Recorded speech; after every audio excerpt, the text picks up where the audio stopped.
Jostina jeton në një qytet të vogël në Francë. Ajo ka një dyqan të vogël tekstilesh dhe ka rritur 2 fëmijë.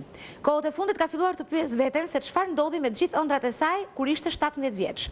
A mund të kishte qenë ndryshe jeta e saj? Një fjalë e vjetër thotë që lotot më të hidhur janë ato që derdhen kur plotësohen dëshirat.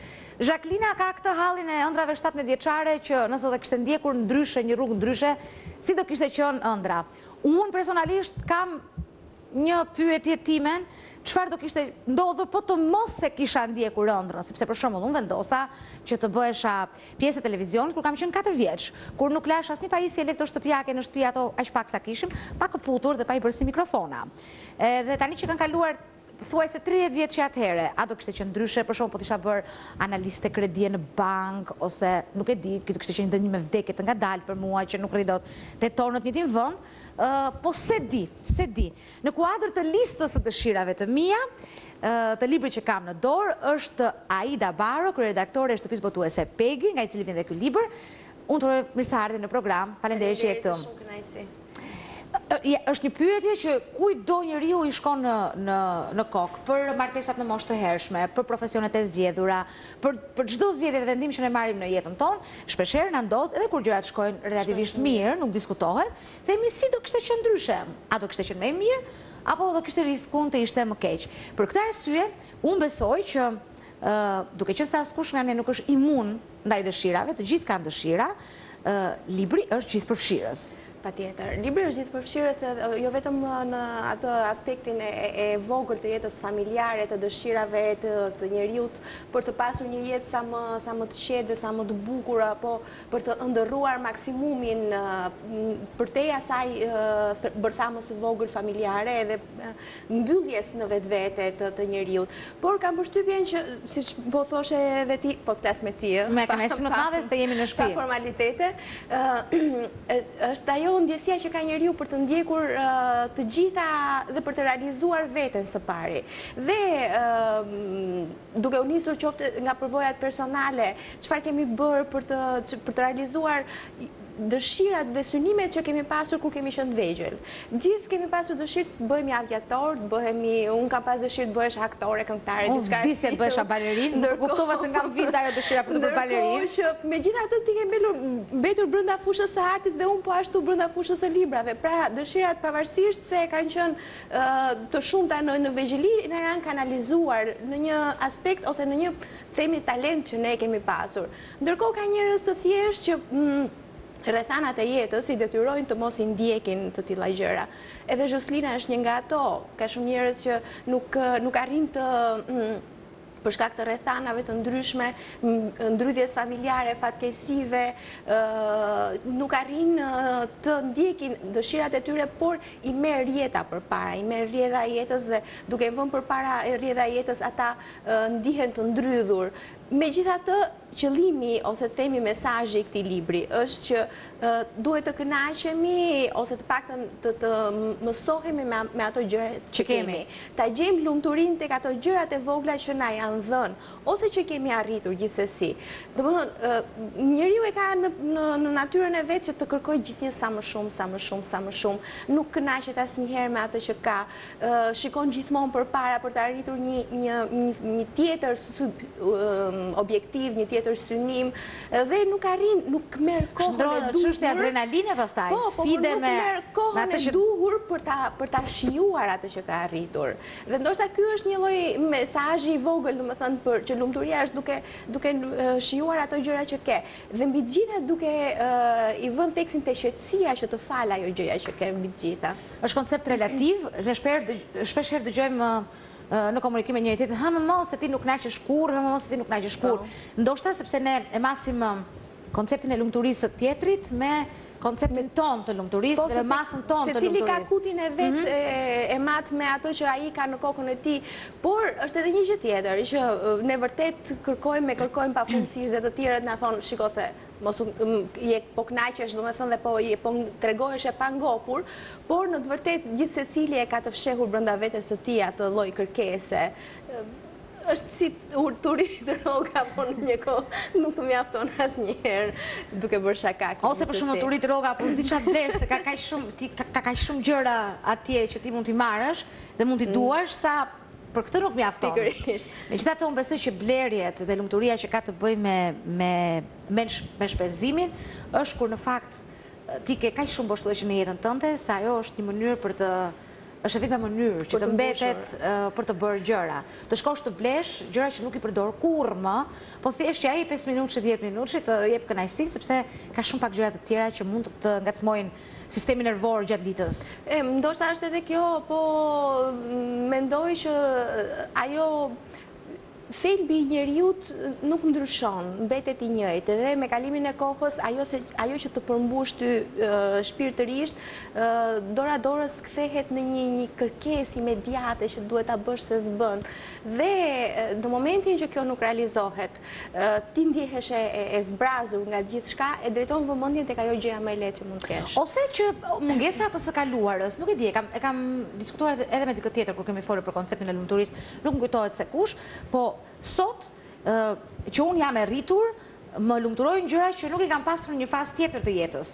Për shembull, dhe kemi shkuar në shkollë me një stilolaps 4 vjet, dhe tani që ke 7.000 milion mori ngjyrash dhe formash, i ble, nuk i përdor kurrë, se një stilolaps përdorim nëse nuk bëjmë vizatime nga mëngjesi deri në darkë, po i të ngop syri një gjë që të ka munguar në të kaluarën, ose lodrat, ose kanë qenë kukullat frikshme që ti kapte policia për armë këto 18 kg kukulla, më shumë edhe se sa vetë fëmia që i përdorte, dhe nga që nuk ka tani përpiqesh, ndoshta ajo të lozësh vetëm me kukulla, po të mendosh për miqt, për familjarë që ka fëmijë të vegjël, dhe ndjen kënaqësi kur ua jep, sepse duket sikur ti përjeton një gjë që nuk e ke kaluar në kohën kur duhet ta kaloje realisht. Unë për shembull nipin tim e mbush me lodra, të ndryshme me makina, me gjëra, ndoshta dikur dhe unë kam pasur dëshirë për nga makinën që dhe nga sot, po është gjithsesi është tjetër gjë. Duket e vonshme. Kur e ke në ëndër, kur e ke Gjithë dim se sa të dashuruar kemi pasur pas asaj makinës së vogël të mimos ellasticës të filmi. E shikonin filmin gjithkohës vetëm për atë makinën që ngiste ajo goca. Ndonjëherë duket, edhe ne e projektojmë gjatë gjithë ditës, gjatë gjithë kohës edhe me njerëzit tanë përbashkët, ndonjëherë edhe me veten, duke mos dashur dhe aq të shprehim trishtim, dhe kjo nuk është një gjë e keqe, sepse kesh autokontroll me një gjendje tënde, nuk është se ka ndonjë gjë të keqe. Po sigurisht nuk ka edhe të mira se të mbyll në vetvete dhe krijojnë pastaj probleme të tjera, po shpeshherë duam të evidentohemi për të treguar një gjë që sjemi, dhe duam se s'bën ta tregojmë që jemi, sepse këtu thuhet. Ky libër përmban disa mesazhe të thjeshta për të qenë të lumtur duhet të jetojmë larg dritave të skenës modestisht. Ndonjëherë më shumë se sa të jemi të lumtur vetë, ne duam të tregojmë të tjerëve që jemi të lumtur shumë. Apo jo? Është, nuk e di, është një nevojë e brendshme e njeriut që të tjerët të mendojnë mirë për të. Dhe të krijojë ndoshta një farë imazhi për veten e tij që është i paarritshëm, është i suksesshëm, është i bukur, është i pasur, pavarësisht se si ndjehet për brenda. Mendoj që duhet të vijë. Këto janë gjërat e adoleshencës, mendoj unë personalisht. Dhe njeriu në momentin që rritet edhe zhvillohet, dhe sidomos fillon të marrë dhe ato përmasat e brendshme të mendjes së tij, pra të ndjeki idealin e vet të mendjes, të shpirtit të tij, pa u ndikuar nga kornizat e shoqërisë apo nga mënyra se si shoqëria kërkon të bjeri në pa. Ndoshta mund të jetë pak më i manjanuar, sepse është bërë kjo dukja, është bërë thelbi i çdo gjëje tashmë. Nuk ndalet njëri të shikojë dhe të shohë çfarë mendon ti për diçka apo si e ndjen ti veten. Thjesht ne duhet të shfaqemi. Facebooku është bërë një nga ato elementet që njerëzit për çfarë do lloj gjëje që e mendojnë ata duhet ta nxjerrin aty. Mendoj që duhet sa mirë do ishte sikur të nxjerrin një gjë që mendojnë. Jo, ata nxjerrin një gjë që hanë, që pinë, që veshin. Çështja është e dukja, ndërkohë mund të jenë shumë të trishtuar, mund të jenë shumë të mërzitur, mund të jenë shumë thjesht njerëzit duhet ta dinë që këta janë të lumtur. Nuk e kuptoj në një farë mënyre sepse ti dakord, këtë pjesën që nuk do që të tjerët ta ndjejnë atë trishtimin edhe mërzinë tënde, unë e kuptoj sepse jam vetë person i tillë, por e bëj me idenë që nuk dua që të tjerët të ndikoj ti ngarkoj ata.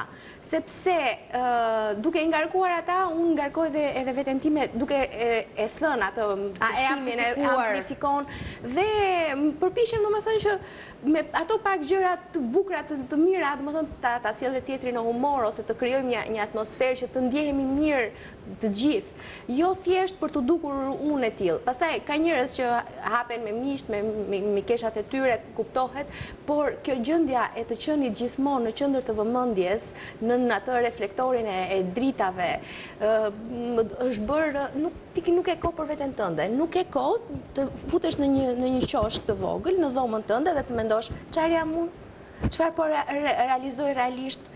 Vërtet, do me thënë, e kam gjithë të shkëlqim, gjithë të mrekullim që kam për rreth, apo është thjesht dukja. Ka njerëz që jetojnë vetëm për dukje. Ne jemi një popull i uritur, ne jemi një popull i pa ngopur. Mjaft që të kujtojmë ende festat e vitit të ri të 2013 dhe 2014, kur ne mbushim tavolinën me gjithë farë gjërash që unë kuptoj vjen nga një traditë e së shkuarës ku ti gjatë jetës tënde të përditshme nuk mundeshe të ushqiheshe me 2 lloje të ndryshme ushqimesh, dhe këtu deri këtu kuptoj.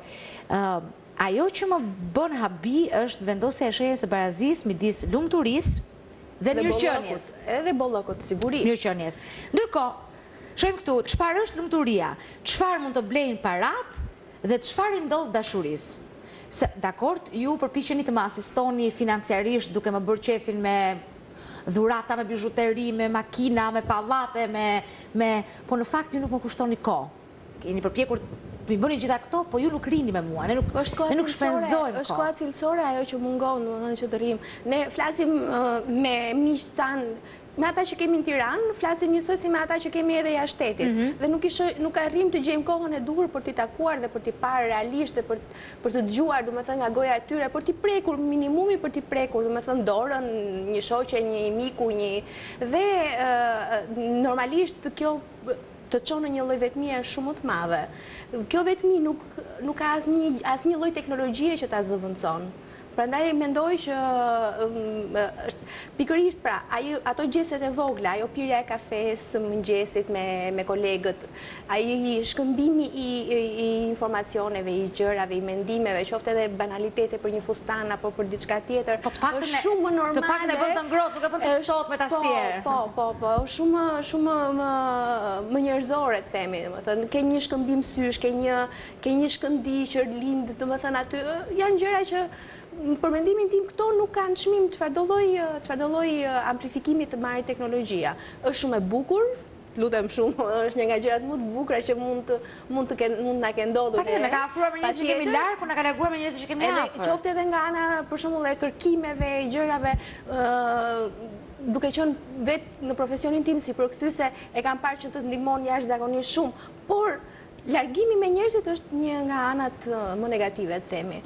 Lista e dëshirave të mia është një listë e mundur, në kuptimin e mundësisë për të realizuar, për t'i bërë. Shiko, ajo ka një pasazh shumë të bukur. Domethënë, në momentin që ajo fiton 18 milion euro, në fillim nuk arrinte ta besonte, nuk ja tregon asnjëriu, dhe këtu është gjithë kyçi i librit. Themi strumbullari, fakti që ajo nuk e ndan me asnjëri, sepse ka frikë se i humbet të gjitha këto afektet familjare, do të humbasi vëmendjen. Pra njerëzit e donin atë. E donin për atë çka ishte ajo, për atë kinkalerinë e vogël që kishte, për gjërat e bukura që i bënte me dorë, punimet e ndryshme, dantellat, mikeshat e saj, fëmijët e donin për atë nënën që ishte, bashkëshorti e vlerësonte për atë rutinën e zakonshme dhe të këndshme që i krijonte familjare, po gjithsesi dhe në momentin e parë ajo bën listën e nevojave. Më ka bërë shumë përshtypje. Domethënë, njeriu fillimin e ka të plotësoj nevojat më të ngutshme. Dhe lista e nevojave, të mbijetoj. Pastaj bën listën e dëshirave dhe pastaj bën një listën e çmendurirave. Por asnjëra dhe te lista e çmendurirave, po ta shikosh, ajo është pothuajse naive në zgjedhjet e saj. Kërkon të bëj qefin bashkëshortit, që në fakt merr rrjedh tjetër komplet nga mënyra se si ajo kishte imagjinuar. Kërkon të bëjë qefin mikeshave të saj, fëmijëve, mendon për fëmijët dhe për veten shumë pak gjëra.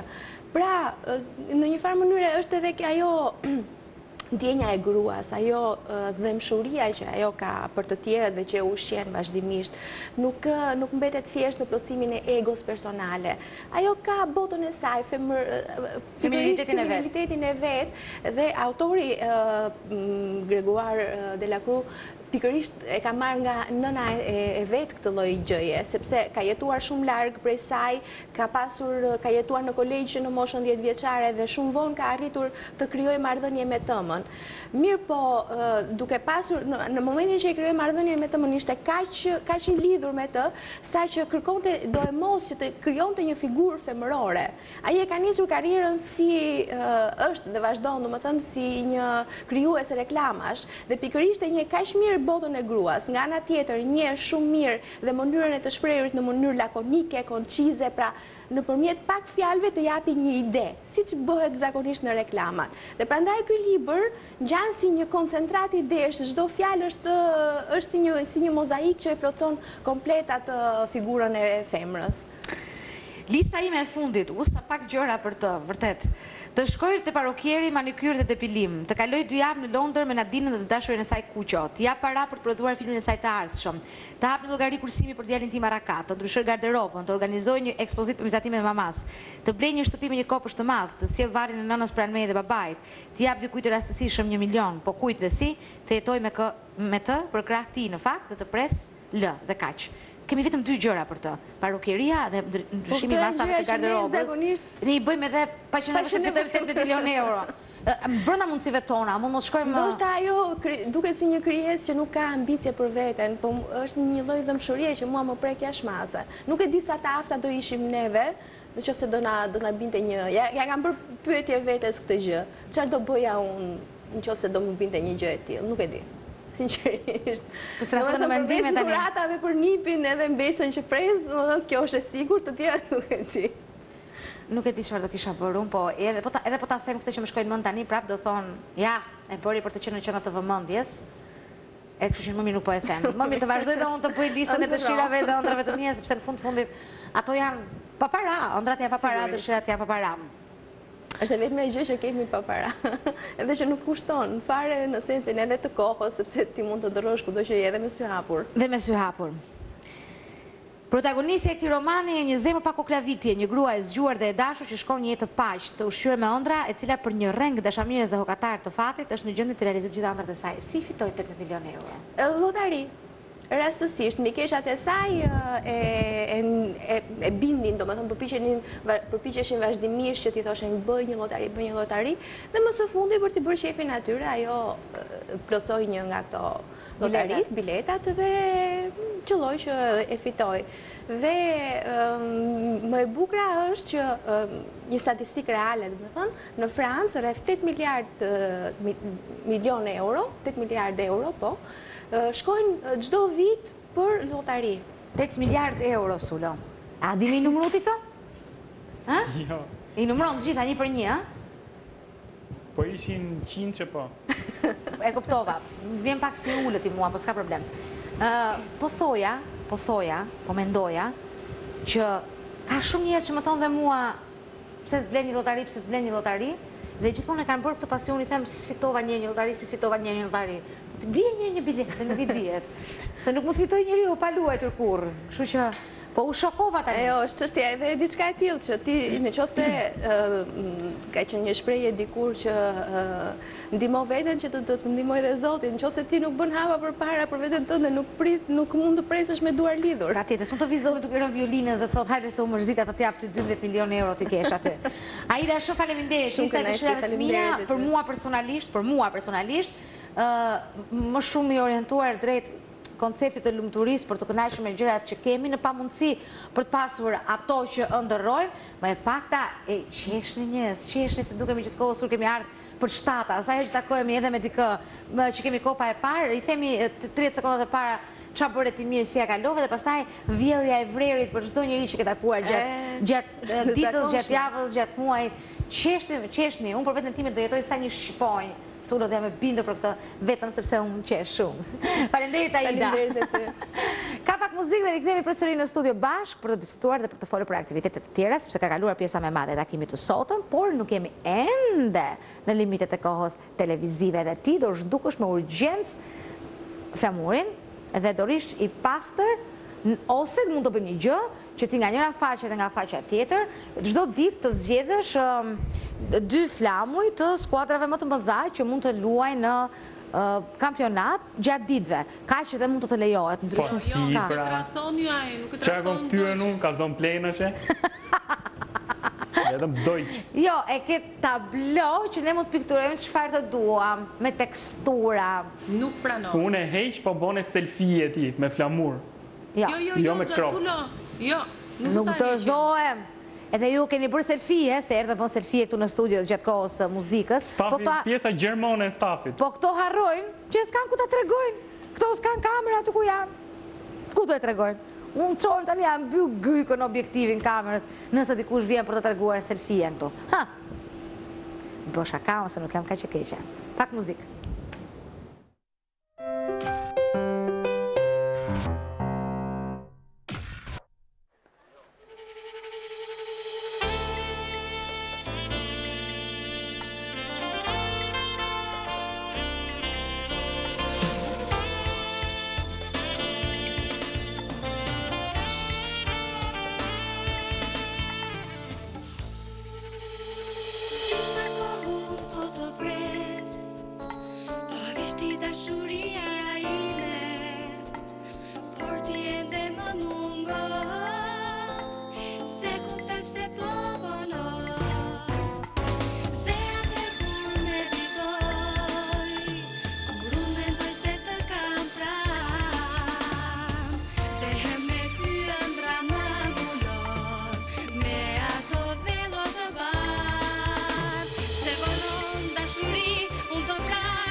Albërie Hatërgjona, i pse vonon dashuri, tani, sa më shumë kalon koha, njerëzit e skenës aq më të mirë bëhen, aq më të bukur bëhen, duket si puna e verës, që sa më shumë kalon koha aq më e mirë bëhen. E kupton ti, Sulo? Imagjino ti për shembull si do jesh pas 10 vjetësh. Një mrekulli. S'ma luj më kokën e që? Mrekulli, s'po them unë për veten time, që jam një 40 vjet më e re se ty. Imagjino ti. Apo tani sa më shumë kalon koha aq më mirë pra. Tani po fillon do filloj tani të diskutohet dhe të thuhet që Kozeta po diskriminon për shkak të moshës. Se e bëni ore, e bëni, ti hap profile falso, ti je një, se je ujku vjetër ti. Je ujku vjetër ti. Po jeni që po ta thot që ballore, ja unë ha profile falso. Unë refuzoj të marr diskutime dhe mendime nga persona të tretë, kur unë jam duke folur ballë për ballë me dikë tjetër. Po kur s'të vjen mirë. Kur s'të vjen mirë fillon përshëllej mikrofoni.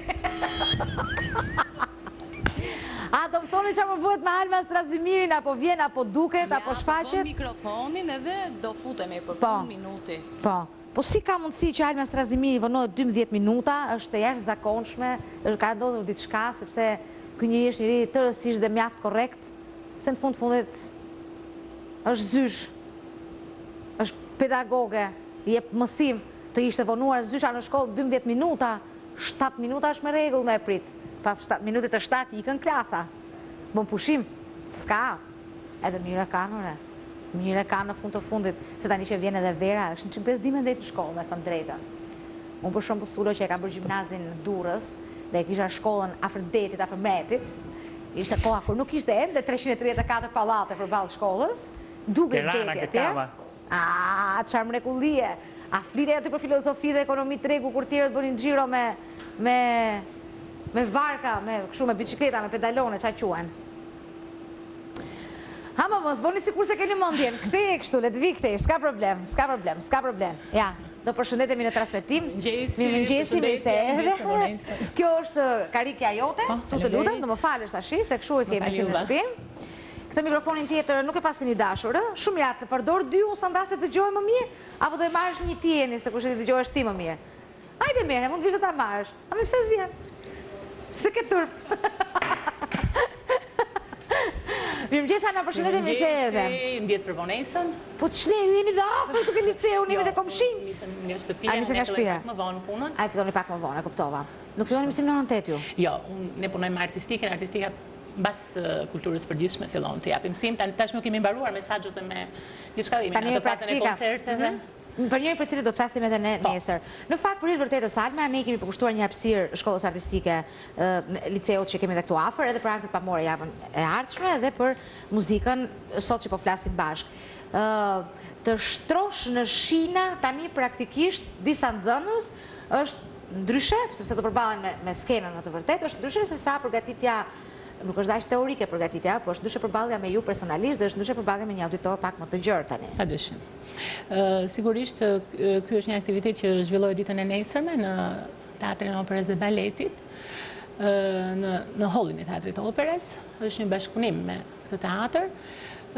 Është klasa matura ime 2014, që do thotë janë 4 nxënës. Përkatësisht Oriola Marashi, Klajdi Karaj, Doliana Veliaj dhe Flavia Matmuja. Në bashkëpunim me 2 pedagogë, më falni, të liceut artistik, që është profesoresha nderuar Nadezhda Perudini, dhe që është një pedagoge me një karrierë të gjatë në pedagogji, me nxënës që i shkëlqejnë jo vetëm në Shqipëri, por dhe jashtë saj, dhe me një çeliste, Edlira Gjoni, që ajo prezentohet me 2 nxënësit e saj. Jemi bërë bashk, jemi bërë grup, dhe mendojmë të paraqitemi përballë spektatorit. Sigurisht që fëmijët rriten në skenë, do me thënë ato fillojnë që nga klasa e parë, duke përballur me aktivitete, ato që kanë ambicie, ato që kanë përkatësisht dhe pedagogë që kanë një lloj ambicie të caktuar, që nga klasa e parë madje ato që janë të evidentuar, talentet të veçantë, e ndër vite ato rriten me skenën. Po ky është një konkluzion i përbashkët, i një pune, a shpete për që ndryshon dhe cikli tani, Alma, apo ndryshon cikli, e ikën ato ikin me pedagogë të tjerë, edhe unë dua të di se çfarë kemi bërë bashkë. që nesër ato fëmijë apo të rritur tashmë ato janë 18-19 vjeç, kur ta shikojnë veten do thonë që 2-3 gjëra i kemi mësuar me këtë mësuese. Shishi, është ambicie personale tani. Është tërësisht ambicie personale, domethënë unë nuk jam e përfshirë në këtë. A ka të bëj fakti që është dhe klasa jote, ose se mund të ketë të talentuar e sa të tuash ande këtej, po përfshihet zysha emocionalisht kur i ka të vetët, ka përshtypjen? Jo, unë do me thënë, sa jam e përfshirë në këtë pjesën, jam natyrë ambicioze, po aq jam edhe e hapur dhe unë di ta vlerësoj mjaft mirë punën e pedagogut. Kur e them këtë, e them me bindje. Ato që më njohin, e di mjaft mirë këtë. Do me thënë, në përrejthin tim duhet kem njerëz shumë të aftë, njerëz që janë të zotë, njerëz që kanë ambicie, njerëz që punojnë në grup. Unë e respektoj shumë punën në grup. Edhe frymarrja është më e madhe, dhe hapësira është më e madhe, edhe ajo që ka tregojmë ka një peshë tjetër, kështu që është shumë mirë. Një nga strategjitë e përdorar tani nga Ministria e Kulturës, ku janë përfshirë të gjithë institucionet e kulturës, teatri operës, teatri kombëtar, teatri kukullave, ka të bëjë me edukimin e të rinjve nëpërmjet artit.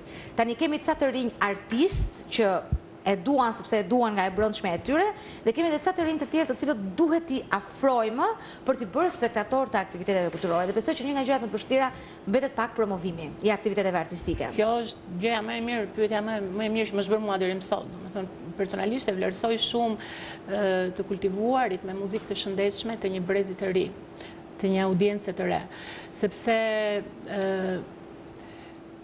të zbut, të laton, të temperon për mirë, të jep mundësi të shikosh gjërat ndryshe.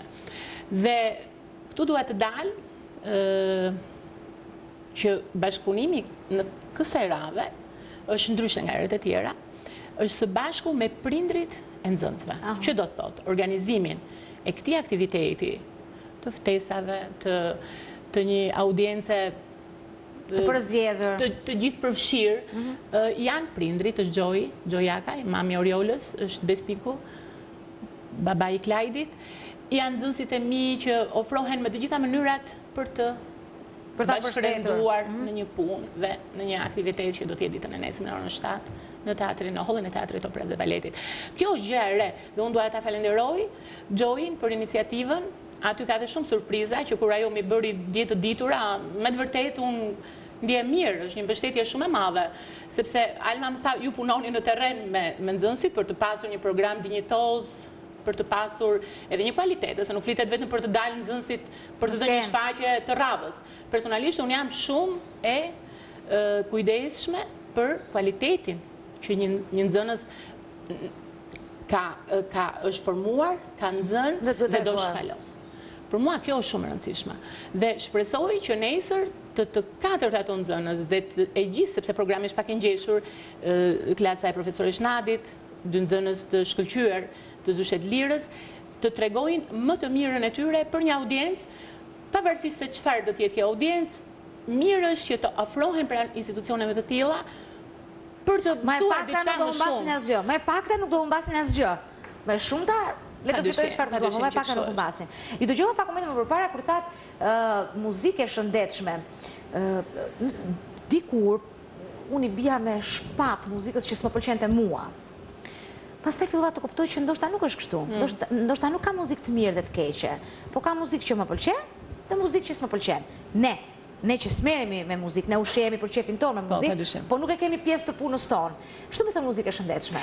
Muzika e shëndetshme është muzika që ka rezistuar kohrave, muzika që është krijuar nga kollos të saj apo nga artistë që nuk e kanë ndërtuar emrin në raport me konsumin e përditshëm. Me sot dhe me nesër që të mësohet që sot është kjo është plagë për mua, por e kanë shtresuar nga pak e përdit, duke krijuar pastaj një fizionomi të tyre, edhe duke, do me thënë që çdo qasje e tyre ka qenë e përthithur dhe e toleruar mirë nga audienca, e madje ato kanë mbetur. Unë njoh artistë që kanë bërë me 2 këngë emër, njoh, do me thënë, kompozitorë që, edhe kompozitorëve shqiptarë referohem, që unë kam pas fatin të këndoj para shumë vitesh, atje sjell në skenë, që do me thënë, ka qenë kënaqësi për mua dhe kanë mbetur ato kompozitorë. Do me thënë, ne ju referohemi dhe ju falem me këtyre kolozëve. Kjo është muzika e shëndetshme, ajo që ju reziston kohrave. Këto janë këngëtarët dhe artistët e shëndetshëm, ato që ju bëjnë ballë sfidave,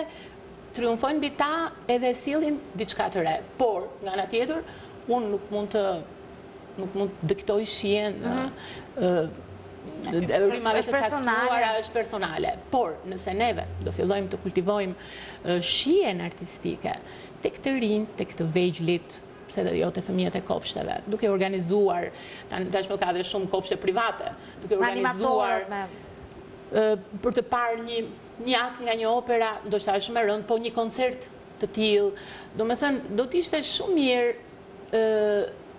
dhe do t'ishte shumë e shëndetshme. Ato do rriteshin me një tjetër lloj ndjesie. Unë mendoj që kjo muzikë të shpije në të tjera dimensione, në të tjera e pastaj të kultivon tjetër shije. Them që shija kultivohet.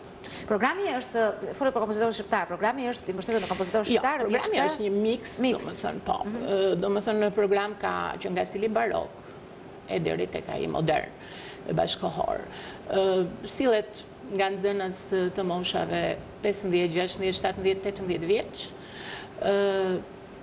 Besoj do jetë këndshëm, është pak e ngjeshur programi, sepse ne kemi pas dëshirë të kemi një mbështetje për, domethënë, nga shumë nxënës, t'i japim hapësirë shumë nxënësve. Jo pse kjo është hera parë, se aty janë në vashtë, këto janë një pjesë e nxënëve, këto e them pa, edhe me konsciencë dhe me dëshirë. Kjo është një pjesë e mirë e nxënësve të liceut artistik. Liceu artistik ka shumë punë brenda, ka shumë nxënës të talentuar që duhen mbështetur, qoftë edhe me një, si me thënë, me një dëshirë për t'i parë dhe për të konsumuar pak kohën tënde dhe për të respektuar punën e tyre kolosale. Një instrumentist, unë e them shpesh, do me thënë, se të shoftim birë, po sa vite dhe sa orë në ditë pune, po është kohë e humbur në sensin pozitiv, kohë e humbur nga jeta e ti. Nëse nuk merr një përshtypje, një mbështetje. Dhe skena të përballë, dhe skena të shoshit, dhe skena të diferencon, të rrit. Prandaj, unë gjithmonë kam qenë, si me thënë, iniciatore dhe promotore, sigurisht e kualitetit, por e ballafaqimit të nxënësve me skenën. Gradualisht, nga pak. Le temi për vitin e parë, kafshat e tyre, pastaj me radhë, duke u rritur dhe duke krijuar një vizionomi të tërë me një program, ndoshta edhe pak më të avancuar kësaj radhe promotion, por mendoj që do jetë dinjitozë.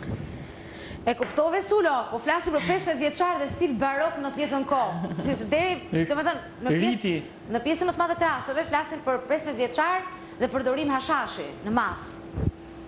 Këtë kemi ne parasysh si model. Se kështu diskutohet pafund ai dhe ne diskutojmë shumë rrallë për 15 vjeçar dhe stil barok dhe jo vetëm. Jo, është interesante kjo që përmendet. Është qasje me të përgjithshme dhe me veçantën. Për të krijuar hapësira për të folur. E po ja këtu dua të dalë dhe të timshoj edhe njëra sa që thash, që nëse fëmijëve arti përveç të tjera është të kultivon dhe të edukon një edukat pune.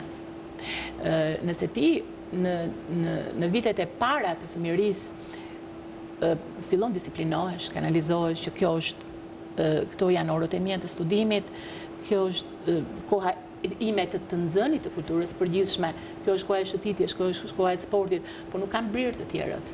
Do me thënë, thjesht një disiplinim dhe një, si me thënë, një sistem i regjimit ditor prodhon një fëmijë 14 vjeçar apo 18 vjeçar me apo pa probleme.